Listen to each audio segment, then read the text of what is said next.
तरीन वीडियोस के लिए हमारा YouTube चैनल सब्सक्राइब करके बेल आइकन प्रेस करिए ताकि आपको मिले हर अपडेट सबसे पहले। इसलिए सरकारी मुलाजमीन और पेंशनर्स के मुंदरजा ज़ेर रिलीफ इक़दाम का ऐलान किया जाता है। 1 जुलाई 21 से तमाम वफाकी सरकारी मुलाजमीन को 10% अडाक रिलीफ अलाउंस दिया जाएगा। 1 जुलाई 21 से वफाकी हुकूमत के तमाम पेंशनर्स की पेंशन में 10% इजाफा किया जाएगा।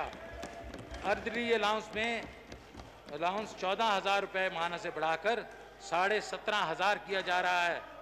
ग्रेड 1 से 5 तक मुलाजमीन की इंटीग्रेटेड अलाउंस को 450 रुपये से बढ़ाकर 900 रुपये किया जा रहा है। कम आमदन अफराद पर महंगाई के दबाव को ख़त्म करने के लिए कम से कम उजरत 20,000 रुपये माहाना की जा रही है।